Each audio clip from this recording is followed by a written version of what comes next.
अस्सलामुअलैकुम दोस्तों, कैसे हो? खैरियत है। ये सुप्रीम कोर्ट आया हूँ जस्टिस काजी फ़ायज़ ईसा साहब का हाल पता करने के जी उनकी तबीयत कैसी है। उनके रजिस्ट्रार से मिलते हैं और सारा कुछ करते हैं। तो वालेकुम सलाम। तो इधर देखें जनाब, ये इधर ये सुप्रीम कोर्ट है और इधर ये इमरान ख़ान का वज़ीर आज़म हाउस नज़र आ रहा है आपको।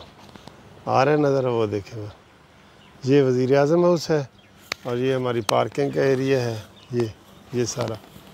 आओ सर, तो अंदर जाके बताते हैं आपको अपडेट के काजी फ़ायज़ ईसा हाल है, तो आपको बताते हैं इंशाल्लाह। ठीक है। तो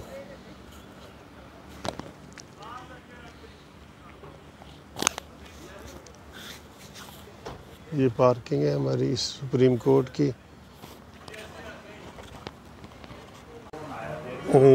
ये जी हम आ गए हैं सुप्रीम कोर्ट में। ये देखिए, ये सुप्रीम कोर्ट में हम आ गए हैं। तो यहाँ जनाब हम अंदर जाके पता करते हैं जस्टिस काजी फ़ायज़ ईसा साहब का कि उनकी तबीयत कैसी है, तो आपको अपडेट करते हैं। आप बस मैं ये अंदर जा रहा हूँ, अपडेट करते हैं फिर आपको। ठीक है।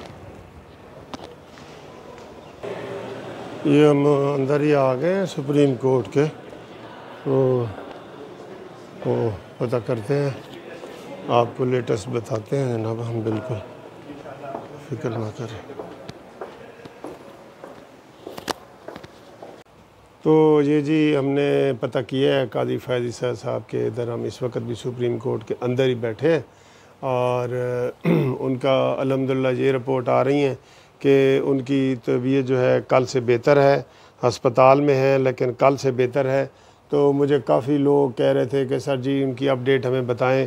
तो आज इस्लामाबाद हाई कोर्ट में मेरा केस था, तो केस वो फ़ारिग हो के तो ख़ुसूसी तौर पे हम इधर सुप्रीम कोर्ट में आए हैं कि जनाब काजी फ़ायज़ ईसा की अपडेट आपको दें।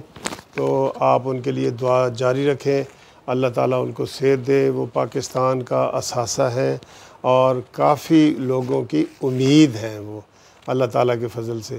तो इन्हीं अल्फाज के साथ शुक्रिया। काजी फ़ायज़ ईसा पहले से बेहतर हैं।